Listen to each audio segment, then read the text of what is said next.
Yakora mogiro kamano kumiero Ramogi TV otieno masani otieno maradek dwe maradek gana ariyo gi prariyo koda auchiel rwakini machiegni yudo weche manyien mago imore biro ni achiel kachiel kokale Ramogi TV wan kod mathotha mawaiko ni nyako Ramogi magi oting'o romo mar jo od bura mag duond bura mar ODM motimore kawuono kagi kore ne romo mar jo kanyo moyiedhi miluongo ni NDC bang'e kopogore kod mano nyako Ramogi pod jotelo medo yuago jaod bura ma Emurua Dikir Johana Ngeno kanyakla kod jo Kenya mamoko abich manchano wito ngimagi masira mar ndek kalapapla to bende nitiere mathoth mawuok e kor gwenge tich ariyo kama bende ng'e gwengewa omiyo kamoro amora ma intie machiegni mokwongo ayud thuond weche.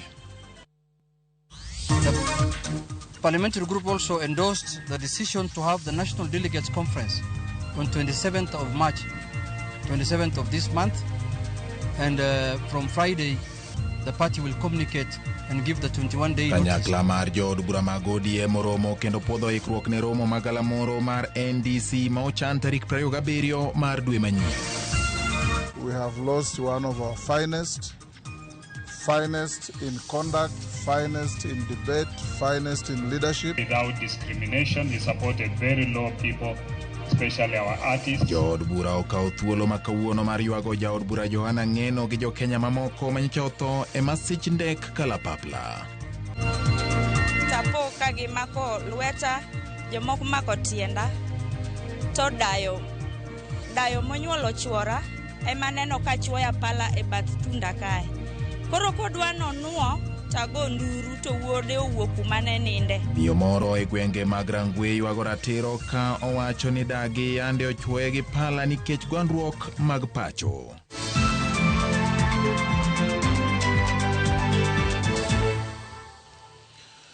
Machiegni mar yudo weche manyien adimba, weche manyien mag imore chakore sani. Bed thuolo mar ndiko na namba en 3 Facebook Ramogi TV Kenya, mbui mar YouTube Ramogi TV Kenya, X and @Ramogi TV KE. Jaloko mare iluongo ni Belinda Phillips, nyinga en George Bati. Machiegni duond bura mar ODM obago romo mar jood bura magi e alwora mar od bura mamalo mar pachoka. Romo manene kod pogruok mar paro ewi tiyo kanyakla kod duond bura mar UDA. Moko kuom jood bura mag ODM okwedo chenro mora mora mar tamo ODM chungo jochung' mage e gwenge ma UDA nitie kod mbiye yiero mag 2027 midendo ni zoning e kinde ma jotelo moko mag ODM othiano ni kweth ma otelne kod Edwin Sifuna onego wuoge duond bura mar ODM ni mar gise loso duond bura margi. Kaka jafombo marwa mar siasa Chris Owino lero, romo makamano opodho chenro mag chako twak ayanga kod UDA kachiel kod romo mar garamoro mar NDC giko dwe mar adek. Siasa mag kwaro wang' kod pogruok mar paro e kind kweth mar Linda Ground kod Linda Mwananchi mosekwako ODM kuom thuolo mar dwe achiel mokalo kawuono ochopo e romo mar jood bura mag ODM. Okang' mar tend duond burano mar thicho komoko kuom jokanyo magi masiro lwedo Edwin Sifuna e komitis mag od bura okelo chung' mopogore ka moko sire lwedo to moko bende kwedo okang' makamano kaka yo mar thiro demokrasia. Bura makamano ne okoyuorie kod Edwin Sifuna, jaod bura ma Embakasi East Babu Owino, jaod bura ma Kitutu Chache Anthony Kibagendi, Senator Makisi Richard Onyonka, kachiel kod jaod bura ma Suba South Karoli Omondi, duto manie kweth mar Linda Mwananchi. Kata kamano, josiasa moko mag Linda Mwananchi kaka Godfrey Ososi kod Caleb Hamisi to ne oyuoro e romo makamano. Paro mar miyo duond buche thuolo mar chungo jochung' magi e gwenge maginie kod mbi kende mong'ere ka zoning bende okelo pogruok. Moko kuom jo od bura mag ODM ywak ni UDA osekedo jochung' madhi piem kodgi e yiero mabiro e gwenge maggi. Jatend jood bura manok Junet Mohamed kata kamano ombuno dhoge e wi wachno ka osingo ni gibiro chiwo ler e ndalo mabiro. PG also agreed that they will strengthen the party and then they will make it vibrant and they will maintain every parliamentary seat that they occupy today, either in the National Assembly or in the Senate under ODM, and make it more. We want to increase our numbers in the next general election from what we have today, and we are telling any party that we are associating with, any party in this country that wants to associate with us, our parliamentary numbers are not negotiable. we can negotiate on anything but not on our parliamentary strength. Junet Mohamed korka kore onyonore motegno ni ok gibi chiemo e mesa achiel kod jogo manyiso achaya ogai margi Dr. Oburu Oginga. Jaod bura ma Suba North Millie Odhiambo kod nyawadgi mar Rieda Dr. Otiende Amolo kata kamano otemo bedo jothek e kind kweth ariyogo ka gidwaro mondo wich pachgi e okenge mar neno ni ODM owuotho e twech achiel. Bura ma kamano opwodho Dr. Oburu Oginga mondo chak twak kod duond bura mar UDA kaachiel kod duond buche mamoko e ikruok ne yiero maduong' mabiro. Parliamentary group meeting also endorsed the decision of the NEC to give mandate to our party leader to start the process of negotiation with other parties, with like-minded parties, starting with the UDA party, under the way the Central Committee and the NEC Committee, the NEC Committee approved. Romono bende opwodho chenro mar bago galamoro maduong' mar ODM e giko dwe mar adek higani mar podho chenro mag siasa. The parliamentary group meeting also endorsed the decision of the NEC to give mandate to our party leader to start the process of negotiation with other parties, with like-minded parties, starting with the UDA party. Parliamentary group also endorsed the decision to have the National Delegates Conference on 27th of March, 27th of this month, and from Friday, the party will communicate and give the 21-day notice that is required in law. Apeni duto krodhi chimo galamoro mar ODM tarik 27 dwe mar adek higani, galamoro madhi siemo yo ma ODM dhiluwo e yiero maduong' mabiro e kindeni manitiere gwero kod kwaro wang' e duond bura mar ODM. Chris Owino, Ramogi TV, Parliament Buildings, Nairobi. Kowuok e od bura to ang'iane motende kod limbe mar jatend piny William Ruto e alwora ma Dagoretti North kod South ne ochuno obila mondo ti kod iro malungo wang' e keyo kweth rowere mane ogeng'o safar mar jatend piny William Ruto e kar dak ma Dagoretti South kaachiel kod Dagoretti North. Limbeno bende ne oywayo johera mathoth mag jatend piny William Ruto manowuok oko mar wake. E kinde twak gi jogo manowuok oko mar wake, jatend piny omedo goyo debe ne sirikal mare to kod winjruok e kind duond bura mar UDA kod duond bura mar ODM. Ruto bende onyiero kweth maketo sirikande tesre ma wacho ni nyayo mana siasa mag akwede mag dhoudi. Ruto limo gwenge makono kendo rango chenro mag osiptal ma Mutuini, kar tiegruok ma PC Kinyanjui, chiro manyien mar Ruta kod skul ma Kawangware Comprehensive.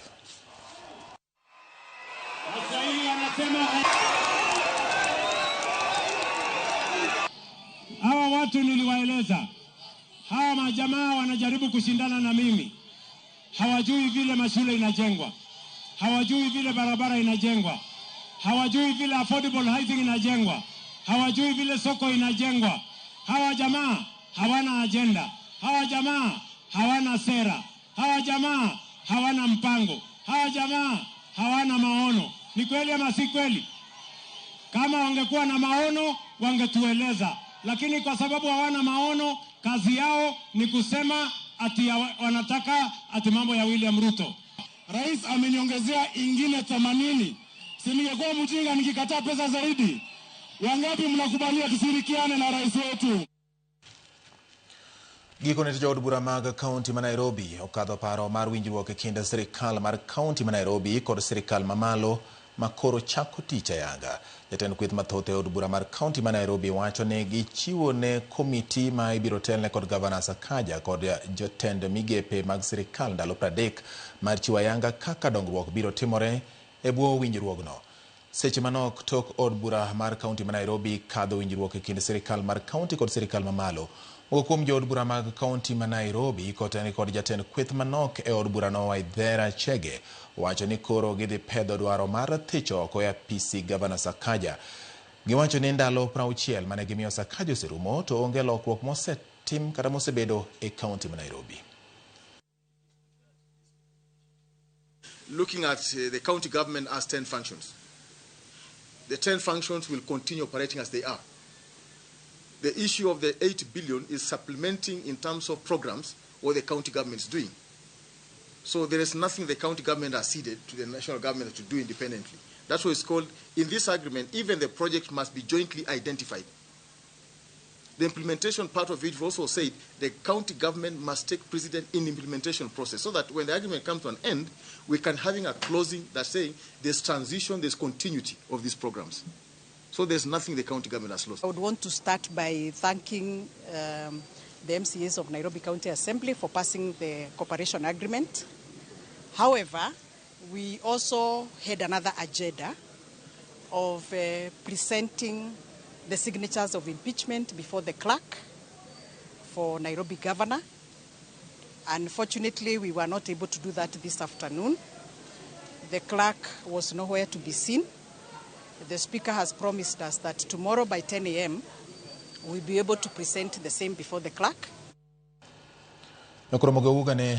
E boma ma Nairobi kod county ma Nairobi kama jod bura olose wadonje weche mag ng'iyo masira mar ndege manchano lal kod ngima jo Kenya uchiel giko juma mokalo. Speaker mar od bura mamalo Moses Wetangula kod jod bura kanyakla kod jotend migepe oywago mosenito jaod bura mai Murwadi Kire Joana Ngeno manyicho ne othoe masira mar ndek kalapapla. Mana kaka jafumbo marwa Walter Nyambaga lero jodito go opoyo Ngeno kuom tije makare kaka jakom mar weche mag udi kod chenro mag boma e od bura mamalo. Para jaod bura mai Murwadi Kire Joana Ngeno mani kare ne boma Nairobi. Jotelo donjo kuyo kod familia mar Joana Ngeno kendo kae ma speaker mar od bura Moses Wetangula oywage Ngeno kaka ja od bura mang'ula kendo timbe ne obidhore kogolo twak e od bura kotenre kod chike mag od bura. As a parliament, we have lost one of our finest in conduct, finest in debate, finest in leadership. Jo od bura kayoyo lwetgi buglet opako jatelono kaka jakom komiti od bura mane ochung'ne weche mag udi manengogi ogonyore. Giko ni tije biro dong kaka rapar. A member who was doing his third term, who was privileged to be the chair of the Committee on Housing, overseeing the very critical government program of affordable housing, development of public markets, development of hostels in schools, and formulating and improving and reviewing and evaluating the housing policies of this country. Tuya, okoni migao mar lwenyo wito pilot, George Were, mane en jakedo mane odok ne Kenya, kinde duto. Honorable Ngeno's contributions in Parliament are unmatched, very focused, and really always people-centered.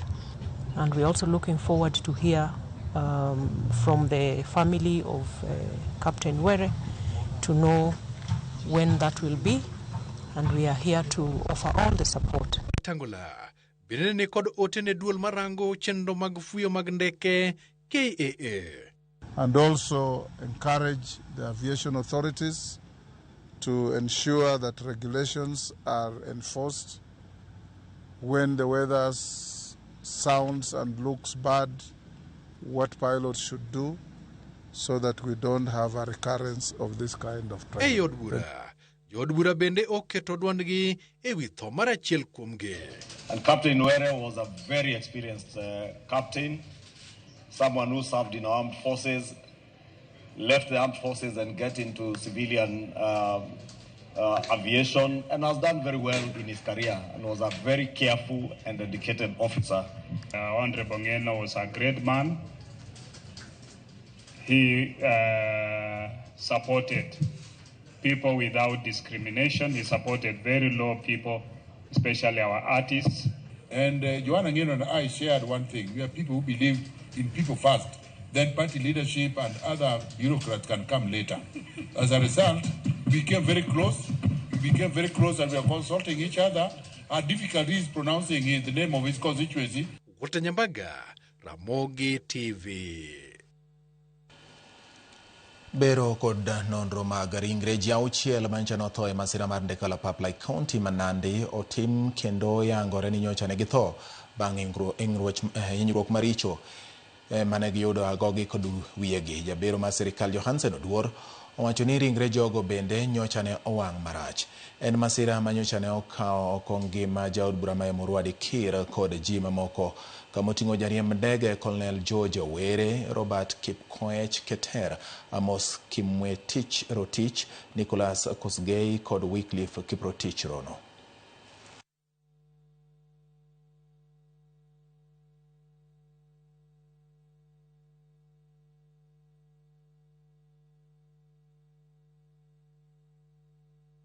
Bodies had varying levels of injuries, which varied from head injuries, chest injuries, and spinal injuries.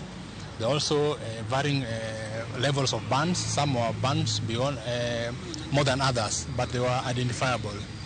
So with that, what you can say is that they died because of multiple injuries and burns, and these were caused by the helicopter crash.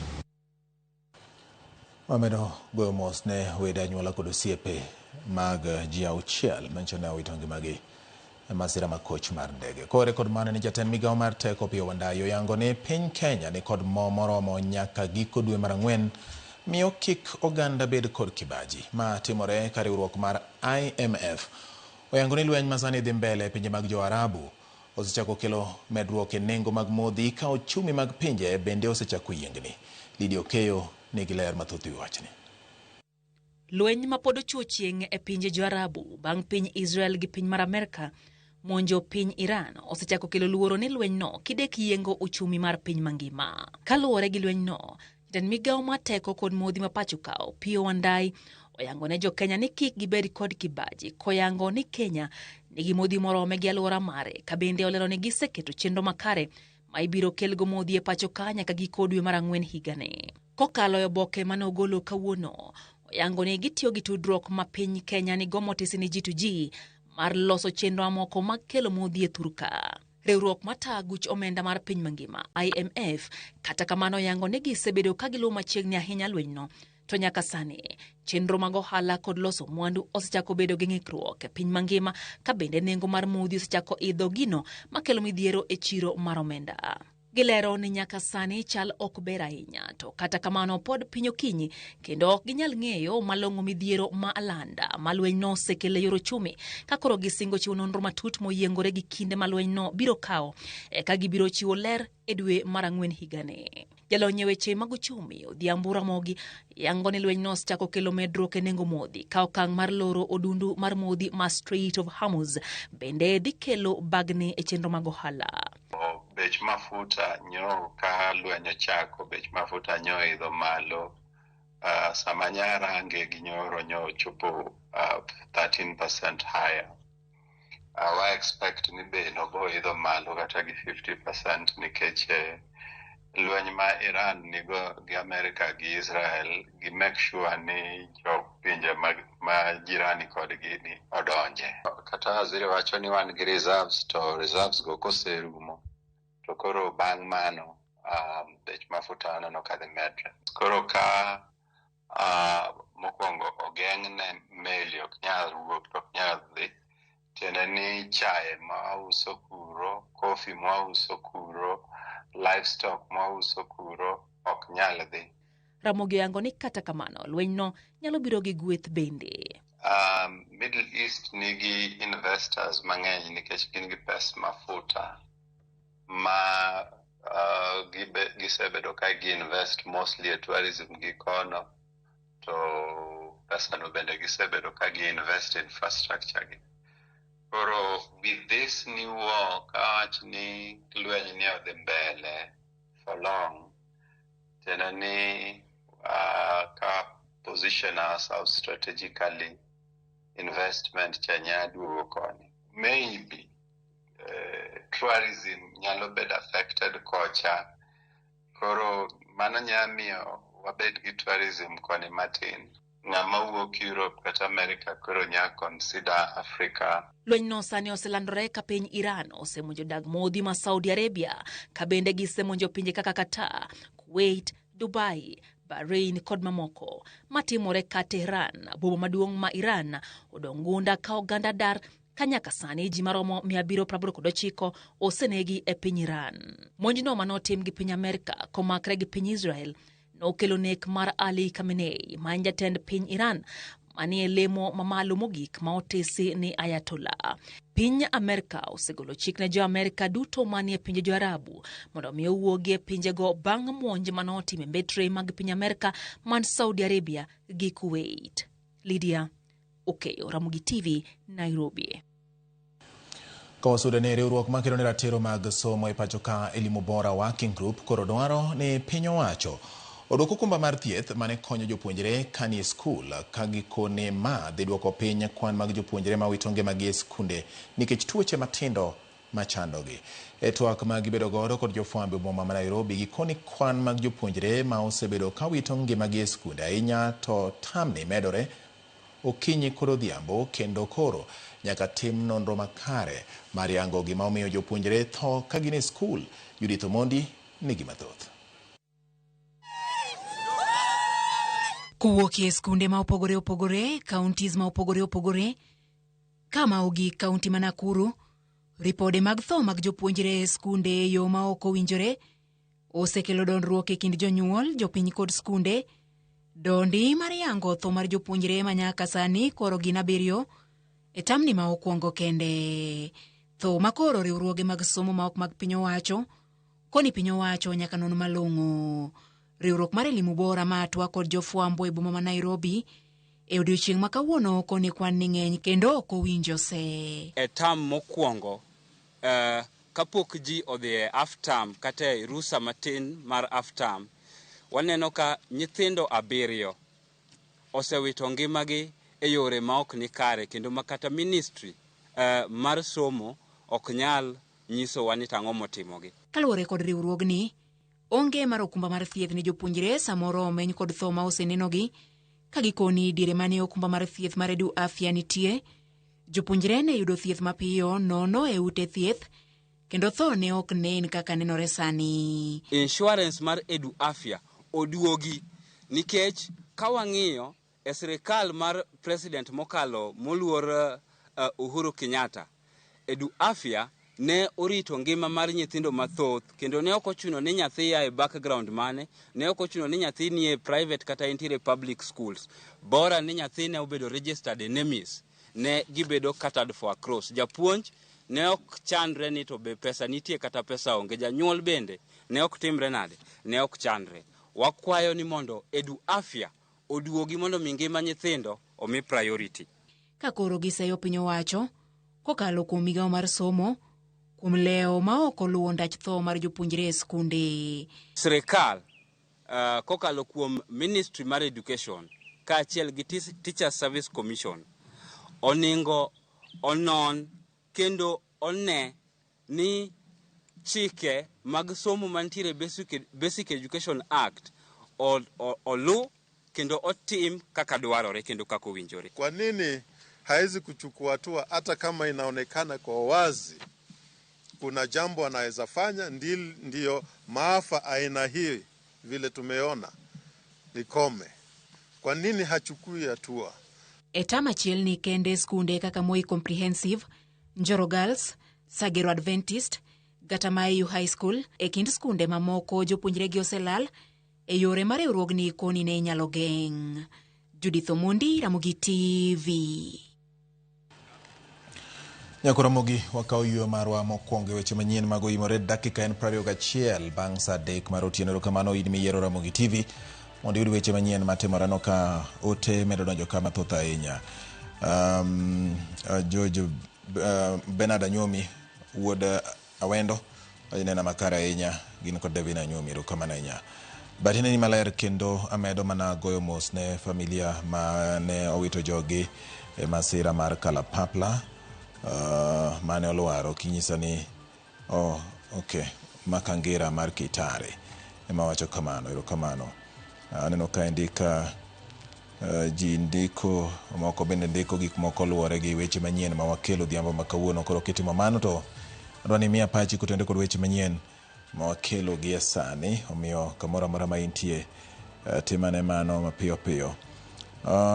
Akwayo jo ODM mondo giwinjre awinja giwegi mondo kik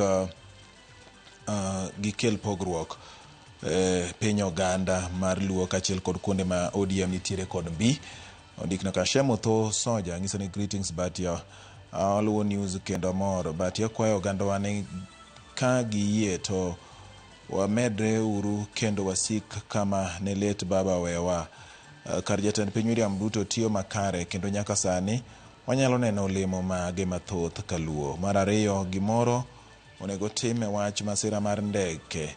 Nitie regulations manyaka keti ne pilot. Ka weather rach to authority to fly onge. Mogik ye kwana Dr. Lunga oduoknwa SHA e Ndiru level for hospital Ndiru Kagan. Osekalo dweche buora nyaka ne mawa SHA jorangwe inyore kabisa. Paro ni yote no oyudo. Anoka Pat Gweng nisani gemiala koth ema chue to gineno Ramogi TV achiel kachiel kendo yo makare. Waka uyogi kanya kwa Ramogi med niko na med mia pachi nikech ma podeno imore. Adugo bang thulo machuo kende giweche mamoko manyien kikidhi mabor.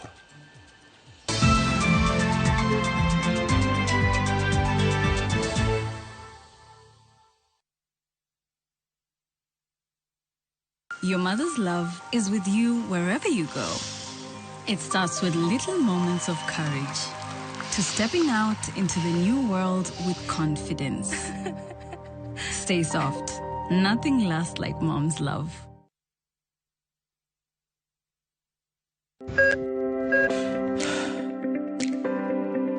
E chuny oganda wa, ngima mar del en mwandu maduong'ie moloyo. Mondo tekruok mar dende obed maber, ok gin ga gik matek. Gin gik miluongo ni lifestyle.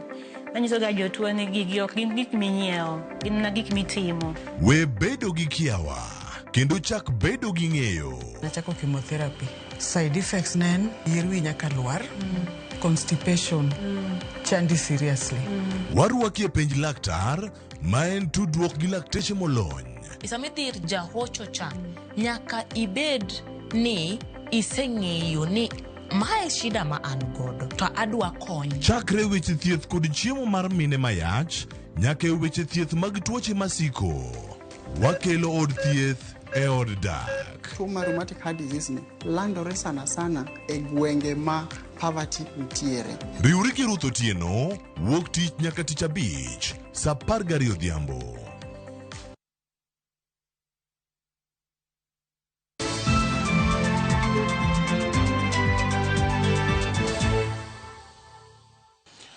Achije uchiel magina pisa mag KWS maitudo gi lal mar jalupo Brian Odhiambo dwe mar achiel higa mokalo oyudi ni kod bura manyaka yawnegi.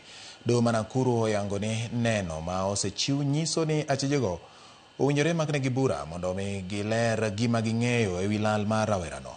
Achijego gin Francis Wachira, Alexander Lorogoi, Isaac Ochieng, Michael Wabukala, Evans Kimayo gi Abdul Rahman Ali Sudi. Burano ibiro winji tarik 8 mar dwe mar adek.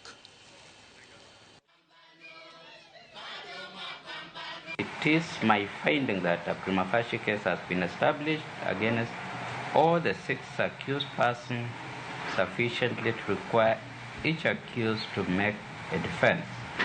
Each accused therefore is placed on defense. Tuko na furaha kwa sababu hawa askari wameambiwa kwamba wako na kesi ya kujibu, na kama wataweza kujitetea tarehe 8 mwezi wa 6 mwaka wa 2029 vile nimesema, kuna uwezekano kwamba huenda wakafungwa. Na kwa leo nimetoka kama roho iko na furaha kidogo juu najua nitapata justice ya mtoto wangu. Najua Mungu atatenda. Miyo moro majegni 34 koro bandho ratiche bang' kadagi ma onyuolo wuon pargi nochwoye gi pala kendo weye gi rem makalore gi weche gwandruok mag pacho. Millicent Tieno mawuok e gwenge mag Sombroe Kochiai kar chung'or bura mar Angwe kaunti ma Homa Bay wacho ni nomonje gi pala ma ochwoye e ode Otieno ma tarik 2 mar dwe mokalo. Okoni achije ne omake to nyaka sani ok ong'eyo gima omiyo pok otergi edo. Komanda mar obila e sub county mar Angwe Magdalene Chebet oyango wachno ka osingo ni miyono nyaka yud ratiche.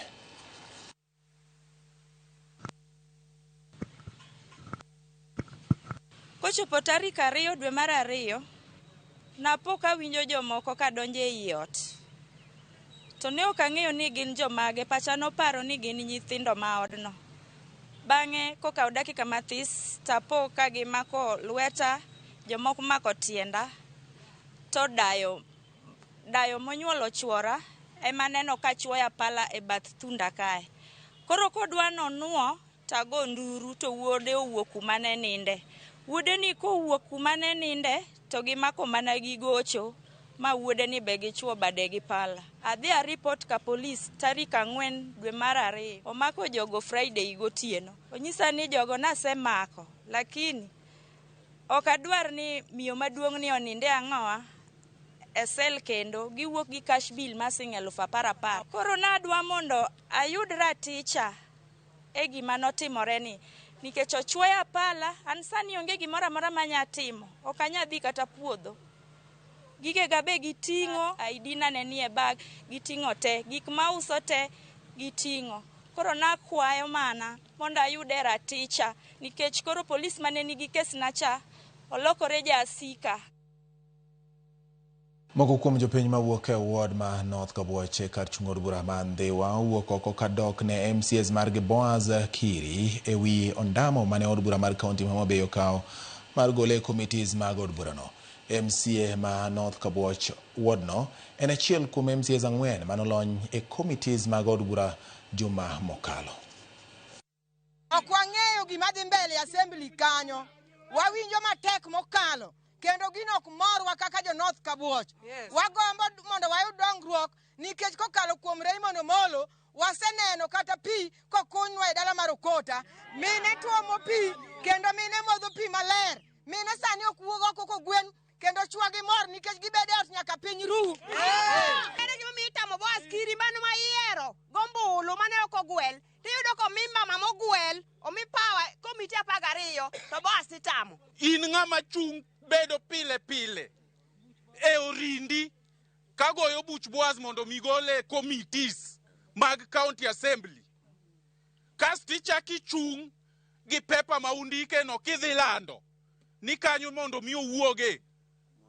This time round Kabuoche ok dwari kwa nyise ni mondo mi odhi ir Raymond Omolo mondo mi wayudie gimoro e national government. TDA kendi finye moko yue. Omiyo chunywa le. Oro ne yumole mani od bunde dwano diknu nyithindo to Boaz Kiri mosiepwa kendo man wayiero dhire mondo kel madongruok. Tigole komiti mano be dongruok.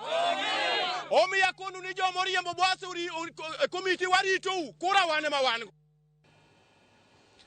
Jodolo dwaro mondo piny owacho oketa maino e puonjo oganda ber mar rito alwora mondo konye kedo kod lokruok mar chal kor lwasi. E kinde ma ute mag lamo bende dhi nyime kod siro chenro mag piny owacho mag kedo kod lokruok chal kor lwasi kamoting'o pidho yien. Jojuma nigi mathoth.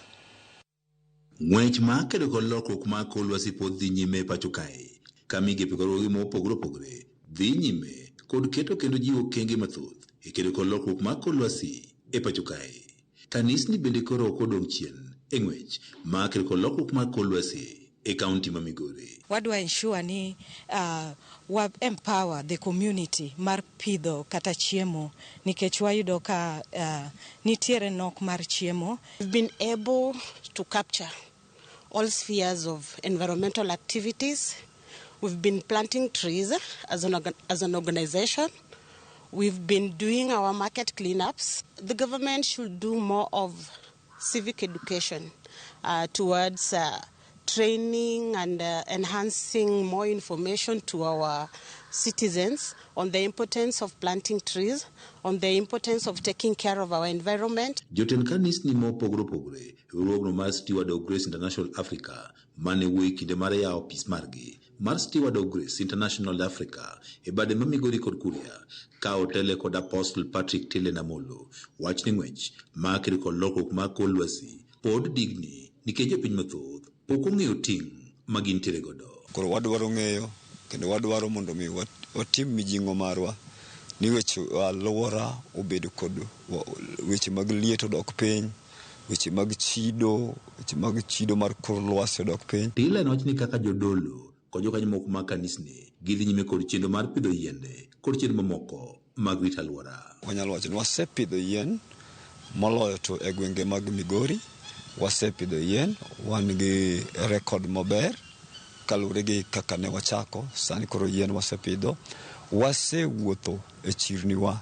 Wach ma kamae nosik kod Alice Ochieng' manewane kaka Steward of Grace International Africa gisepidho yiende maromo gana 37 e kinde mar higa achiel, ka bende gigeto pidho yiende maromo milion 1 e higani. In a position to plant more than 37,000 trees, that is for the last 1 year, and we are still making an effort through our pastors who are registered with the organization and are beneficiaries. Here, we are going to do more than 1 million trees. Ochieng' wane oganda duto ma oting'o kanisni nitiere kod ting' maduong' e kedo kod lokruok mar kor lwasi. We've been doing this in public spaces, public government spaces. We've also been doing this in our schools around, especially where our beneficiaries go learn from.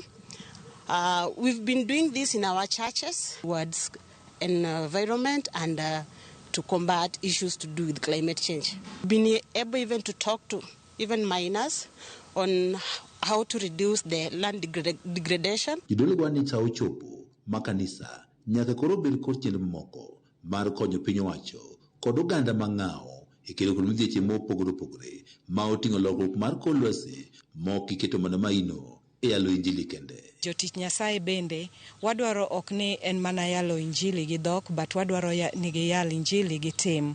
Action speaks louder than words. Ma kaponi wadhi kata for missions in the community, at least wamako lwet jogo ma ochando mani piny. Nikech nitiere jogo mang'eny mani oko kocha ma ok bi kata e od alam. To nikech samoro ngima gi kama osechope nitiere kaka maybe gise lose hope in life. George Juma, Ramogi TV, Migori. Kaka nasingo ni odiochieng' mar tich ariyo kama chenro mar ng'e gwenge wa biro ni achiel kachiel. Kawuono chenro mar ng'e gwenge wa Millicent Adhiambo tero wa nyaka gweng' miluongo ni Odio Wang' ma yudore Nyakach e kaunti ma Kisumu. Winjane itojo Odio Wang'. Ng'ama nodio wang' koso nying ni ok nowuok kuom ng'ama na samoro dio wang'e en nying mowuok. Ma ng'inyo gwengwa gi Millicent Adhiambo.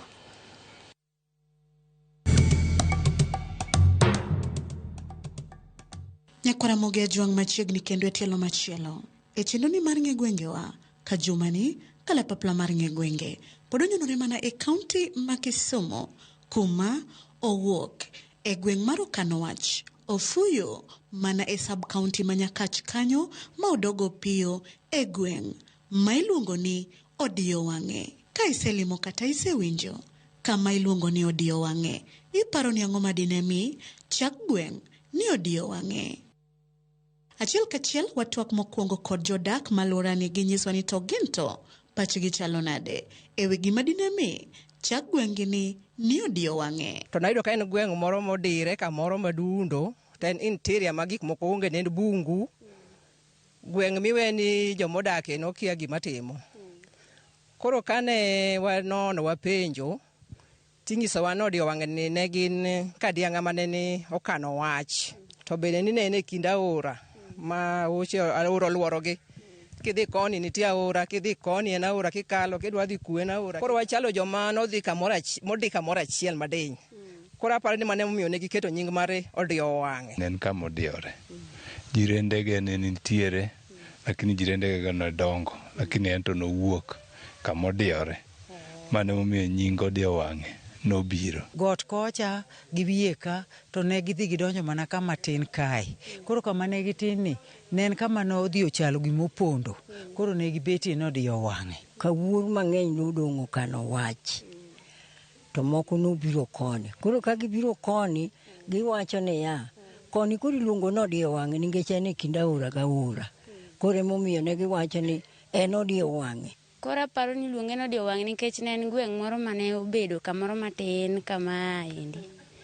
Mane bungu ne ng'eny, to kawuono aneno ka bungu orumo. Koro kawuono agone Nyasaye erokamano nikech aneno ka koro wadwa yawo wang'wa. To ne wan kocha ne wariwore gimoro achiel. Koro ka nipogore, ji koro pogore, koro wan uduogwa koni, to jomoko be nodong' koch iluongo ni Kabuor. Koro miaye momi iluonge nodi owang'e. Bang' winjo paro mopogore ma jogweng' oselieko kotenore kod gima giparo mane omiyo ochak kae ni odi owang'e, wekro wawinj anena adieri motenore kod kuku mar wach manomiyo oluong gweng'ni ni odi owang'e mong'iyo kamano kendo kaka nochakore. Werega nodak kamoro ni okano wach Kawuor, niluongo ni Kawuor. Koro jodongo mane madongo, jodongo abich manodaro kocha kaduogo koni. Koro ka gibiro koni to gibiro giyudo gidak e iye ka, nikech ka ne giyudo ka bungu kamodiyore, ne gidak kanyo achiel. Koro gichako golo mieregi kaka jodongo machon ne timo, eka koro miere chako wuok. Koro nyithindo magiduogo nyuolo oyudore e iye ka. Koro gin magiwuok gi nying mar odi owang'e. Koro gimomiyo aparo ne oluonge nodi owang'e, nikech gwenge moluorowa, wan gi Kamgan, wan gi Kandaria, wan gi Kabienge, nodwa diyore. Koro wan wachalo joma nobet e chula margi. Kato ne koro ne en kamodiyore, ma kata yo maber midonjogo ne onge, lakini ne gidak adaka. Koro mano kama nyalo wacho ni nomiyo luonge nodi owang'e, nikech ne en kamodiyore. Kidhi e toke koni en got, kidhi e bathe koni en aora, bathe koni en aora, komachielo en gweng' moro. Ji koro luong nodi owang'e mong'iyo. Koro nyithindo be ok reject, gimbe giyie ni wan jo odi owang'e. Odi owang'e humbe landore kod weche kata timbe mage. Skul mar Seed Power lando odi owang'e kabisa. Skul mar Seed Power ni en skul ma koro ong'ere kabisa, manyaka nyithindo moko wa mana Rakwaro kucha kabiro somo Seed Power, moko wa Jimo biro somo Seed Power, moko wa Kandaria. Malando wa sana sana en traditional cultures gi. Gik mwatimo mag traditional gi. Kata sani wan gi projects mang'eny. Iloso kapni, timo gik madongo dongo mag hearts. Koro mago timore gweng' kae malando gweng' ni ahinya. Ng'eny gi nyaka kama koro wantie ni ne gin jodongo mohero wach mar Katholik. Koro kane jo Nyabondo oa Nyabondo to ne gichopo Bolo. Koro magi joma ne bad jobolo nikech lemo mar Katholik mano ng'eny kae. Nitie CBO mitimo ka, nitie sikul kae, to wan koda gi women group, to gin gik makonyo. Ne wanindo mana ura kwa tuomo pi. Jodongo wa machon ka ne gin joma thuondi. Gin joma ne ok okaw mayot. Koro joma oko go be noluorogi. Kata libamba ma koro noluorowagi be noluorogi, ok ne gin joma idonjo kuomgi mayot. To bende nitiere dongruoge ma inyalo kwan ma gweng' modi owang'e osenyuolo e ngima jodak makae. Koro ka ginyuolo nyithindo ma nyithindo koro loso gweng' ma gweng' koro neno gweng'. Koro waneno nying odi owang'e nego rucho oko ka ono yawo wang'e. Nyasaye otimonwa ma nyaka skul be koro wayude gweng'wa ka. Ndara we wan godo kae to ndachwa no to ok ber ahinya. Dongruok malich ahinya ma dang' wawachi to mana skul ni ma koro dang' wabed godo e maduong' ma wan godo sani. Kaka gweng'wa ni kaka odiyore matin kama, dongruok osebiro sana sana kokadho kuom skul. Wan gi skul machiegni ka miluongo ni Seed Power. En bende ogere kwaneno kwadongo e iye ka. Koro en bende odhi mbele. Sikunde moko be nitie majirani mano chakore ka Koriang'. Koro gin bende gin sikunde majirani mantiere odi owang'e kae. Gima miyo dongruok ok bed maber ahinya, kaka wawuotho ok yot ahinya nikech onge ndara, kata kia sondo gi gik moko, mine ma uso tek nikech wan e chuny piny ahinya. To ndara onge maber madang' mi pikipiki ringi makonywa kata mitokni ring machop kone. Kawuono aneno ka bunge kawuono ji ogedo, project omedore, skul be wan godo, nyithindo nyalo somonwa koa kuonde mopogore opogore. Koro aneno ka koro kawuono wayawo wang'wa, wan gi ler. Sani koro aneno ka onge kama inyalo yude od lum kata ot ma hivi. Ji otemo gero udi ma abit modern, ok girich ahinya, but gin kuonde ma ji nyalo dake. Koro dak no dhi opogore. opogore gi jok mane wayudo chon mane pod mana gi round gine udi moko ma round mane mag kienyeji ma oaidho gere go undo kata gi lum. Kata obedo ni jogweng' kono dongruoge achiel ariyo adek, rem kod kwayo mage magin go magi gombo ni okele alworani ma odiyo wang'e mondo gweng' ma odiyo wang'e odongre ometni ochal kod gwenge mamoko. Osiptal waonge gor walawo mana osiptal Kandaria kendo wadhi mana bolo bibor kodwa kata Nyamarimba kata Papo Nditi mane kuma wayude osiptal ma kata ng'ato tuo matek to wan gi chandruok mondo wachop bolo. Koro karwa kae wanyalo kwayo ka sirikal nyalo yie to mondo omiwa wabed gi osiptal mama wan godo machiegni ma kata mama moro dwa konyore wach monitie to wanyalo ringo wachope piyo piyo. Kech sani mondo mi wachope osiptande go chulo nyaka wang'nwa manja pikipiki madwa teri kuro ten pesa. Koro wadwaro ni to kata stima. Kech sama stima ni gweng' ji nigi stimbe to ji yudo kaka gik magitimo nyalo bedo mapiyo piyo. Wan gi mine ma oti kae moko ok yudo pesa mimiyo jodongo, nyithindo ma kiye moko ok yud konyruok maber. Koro mago kwayo ma wan go ka sirikal nyalo konyowa to timonwa mondo wabende gweng'wa ni obed gweng' moro ma owe luonge no dio wang'e. Koro luonge no yawo wang'e ka sirikal bodonjo do kata ma center waonge go. Center nyaka wadhi mana Rambe, nyaka wadhi mana Kano Wach to gi maro matis ni kano Sume. Koro gweng'wa ni neno kotimo kite. En kitego koro bende tamo e timo weche mag farming. Pur gi nigi kwada puro to nyaka wagol kidi kata kedwa ger gimoro e skul to nyaka gol kitego. Koro bedo expensive. Kata skul onge gi pap. Koro mondo wayud kata pap kamoro, koro sirikal nyalo konyowa e that. Koro wakwa sirikal kata mana joma tiyo sirikal gikonywa gi kaka inyalo los ndara mabiro nyaka odiyo wang'e ka. To kendo wadwaro gik ma pige onego medwa pi, mano chandruok maduong' mwan go kae. Senta be waneno ka tin, wuothi kwadhi nyiewo gimoro to wadhi nyako Kano Wach kata Rambi. Koro miwa senta moro kaendi mwanyalo konyore godo. Pigi yo mwakwayo mondo ka Nyasaye oyie to omiwa pi. Waremo pi, waremo gimoro amora, gik moko duto waremo. Ndara be nyo waonge go. Pi to gi yono maka pani major things maka ji oyudo to gine basic ngima ma dhano. Nyakwaramogi mana kamano gi kanye mwachopo godo e giko matelo makawuono e chenoni mar ng'e gwengewa. Amor nikech ang'eyo ni sani ka iwinjo kata ka ilimo kamiluongo ni odiyo wang'e to ing'eyo gimomiyo odiyo wang'e nobedo odiyo wang'e. Omiyo medikete mane wang' jowi mari mar Ramogi nikech ka ema juma manyien bende asingo kendo mar duogoni kod nono mar gweng' machielo. Ka okamano to riti masani Nyakwaramogi, erokamano kuom bedo kodwa. Nyinga Millicent Adhiambo, kata kihero inyaluonga ni Nyaboma.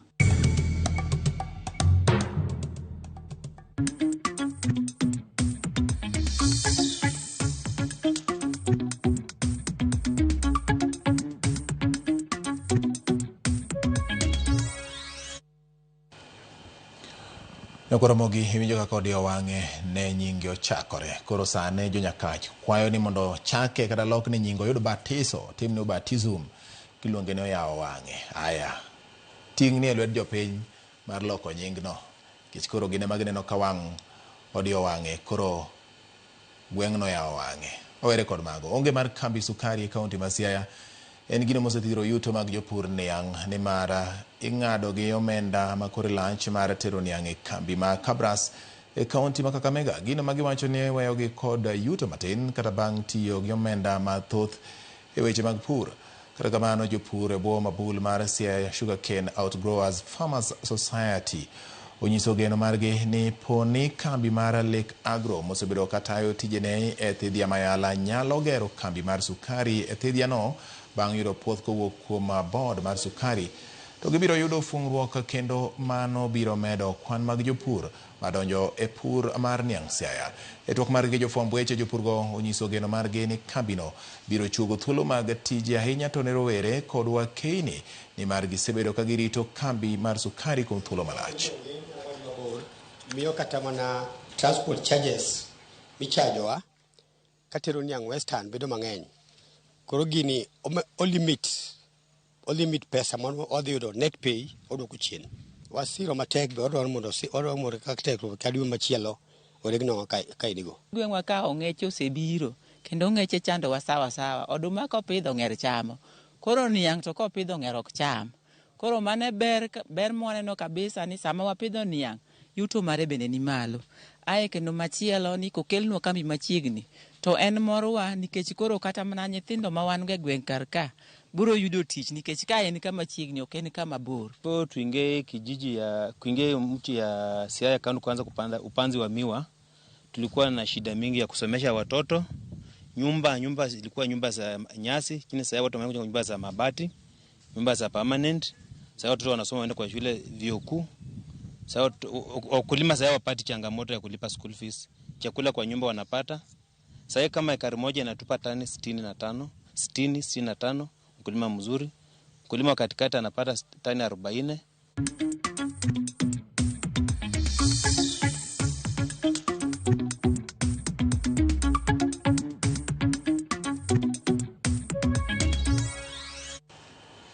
Yakoromogi wakayo machielo gi thuolo ni achiel kachiel kokalo Ramogi TV kama bende neno ka ya medondiko na ka ote mopogore Pastor George mar Homa Bay Glow Church ngisa ni bati lit ndeka wawito joma tindo e sikunde. En adier ni Edu Afya ne konyo yudo thieth mapiyo kendo mayot ne nyithindwa ka gin e skul. Wacho ni Asubi Girls bende owito ja form 3 e half term manyochani. Omiyo koro ni to wacho ni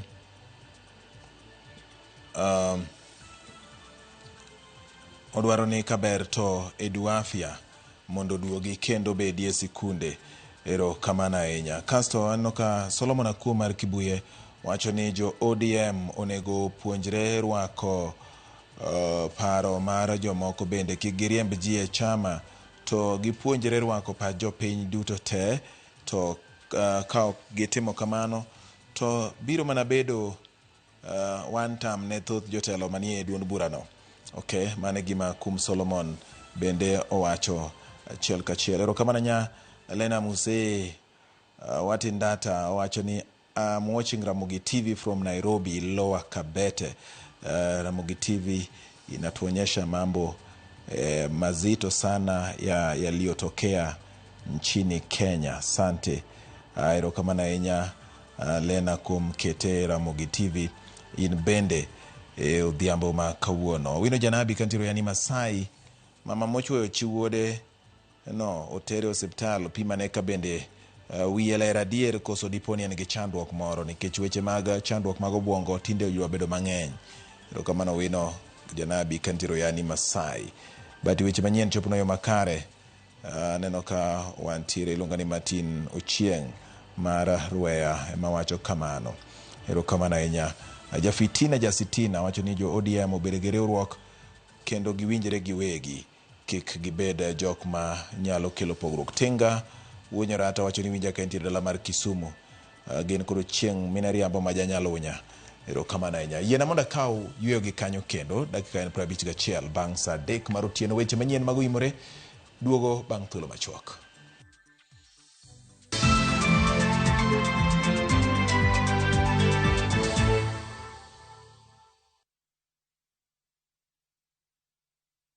Chakre dho nam lolwe nyaka e nderni mag boma maduong', pesa ka pesa nigi sigande. Kae en kar dak mar joloko ohala. Growth wa mostly bedo attributed to consistency and hard work. Kokalo kuom jo ohala manyiso rieko margi e ohala mopogore opogore. Ka gima nyaka ikwong ing'i en location kamidwa kete dukano. Wapuonji timo ohala okang' kokang', kaka ilose, kaka ipidhe modongi, nyaka kaka irite mondo odagi. Siri mar business wane gimomiyo osebudho kabisa en ni itiye gadier. Kae kama timo gik moko gi kinda romo gi rieko kod lek mabedo adiera. Watemo choko artifacts mag luo to watiyo kod gas decoration e ot ka. Ohala gi mwandu gi Cleophas Oluoch tich ang'wen saa 1:45 otieno. Kik bai.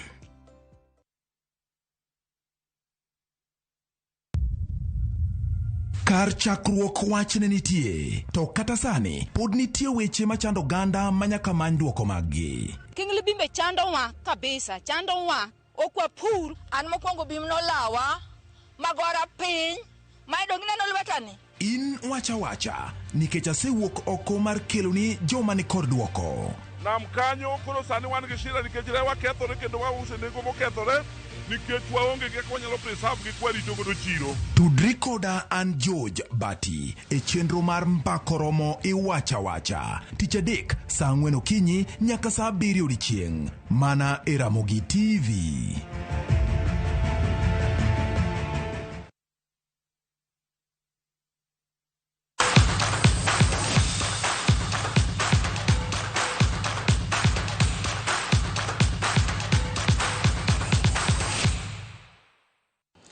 Odonjo weche mag tuke. Tim adhula marwa Keini ma pacho ka Harambee Starlets ne yudo buok tugo margi mokwongo mar osiep ne ikruok tuke mag Keini e pinje Afrika WAFCON bang' Benin loyo gi gonde 2-0 e tugo manobagi e boma ma Abidjan e piny mar Ivory Coast.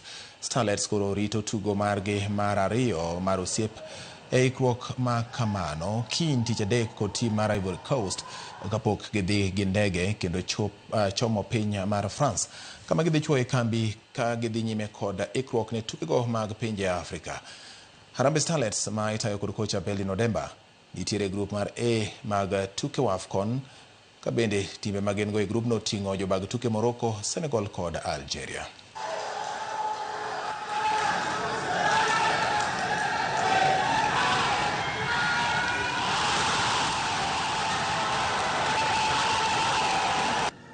Benefit is friendly, nikuwa prepare, kukuwa tu ready, unaelewa. Ndio kuona place iko na mistake, ndio next training na makoches waone pale tuko na makosa warekebishe before AFCON, unaelewa. Juu Benin pia wako wa rahisi, but ilisha happen kenye imehappen. Tuna focus pa next game ambayo ni tunacheza na Ivory Coast on Wednesday. Then after that, I think after your friend tutajua tuko wapi.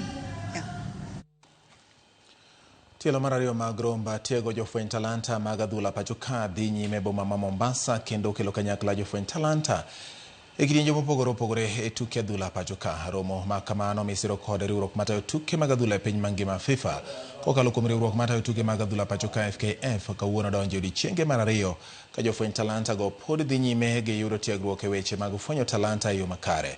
Ma en okang' ma FKF okawo mar fwenyo mich mag rowere chon kendo tego gi gino ma ineno kaka okang' mabiro konyo timbe madongo ma pacho ka e kinde mabiro.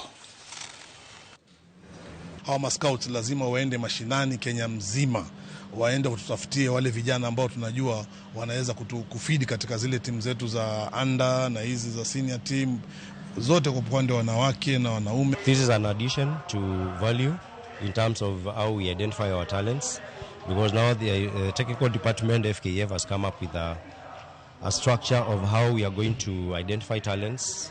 And this shifts the norm from the informal way of just observing players. Tunafurahi ya kwamba hii jambo ni milestone ambayo imefanyika sasa, ni kitu ambayo haijaikuwa na ni kitu ambayo imetufungua macho.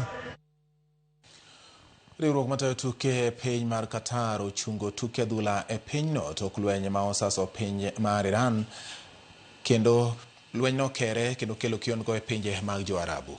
Tugo mane ochan ni dhi bedo e kind Spain gi tim mar Argentina tarik 27 mar dwe ni alap ma Lusail Stadium. Bende ochungi tugo mane dhi kelo kanyakla jotugo ma humbgi lach kama oting'o Lamine Yamal, Lionel Messi, Enzo Fernandez e kind jotugo mamoko. Tuke mamoko mag okapu kaachiel kod tuke Champions League mag pinje Asia bende ochungi kuom kinde. Lweny ma e kind Amerika gi Iran osekelo ng'ikruok e tuke mopogore opogore e pinje kawang' koro oketi mar neno po ni tim mar adhula mar piny Iran biro yuoro e tuke mag adhula mag piny mangima ma ibiro bagi e piny mar Amerika higani.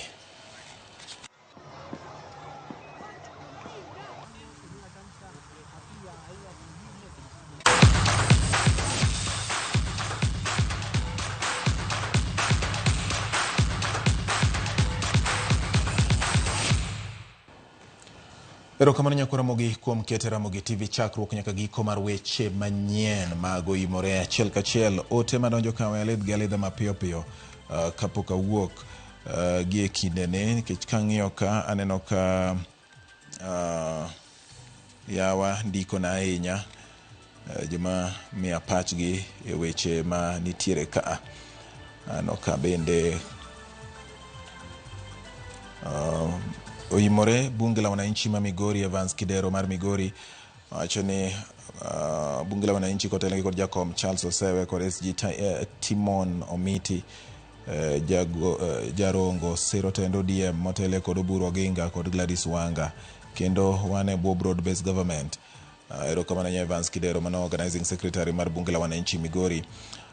Father Peter Jwang Orono wacho ni dadi kulane romo gi TV malera ahinya ntiere Obonga Onga City Kisumu ka anasiro DM jo Sisiri Sifuna osedare party gilons mana margi bati dhako mochuoyo chi wuode ke palano ochuoye nang'o to mano ema wuode oyiero ni jaode kato duong' to mamano ema oyiero koro owene we wuode jaode mondo gidag gi kwe.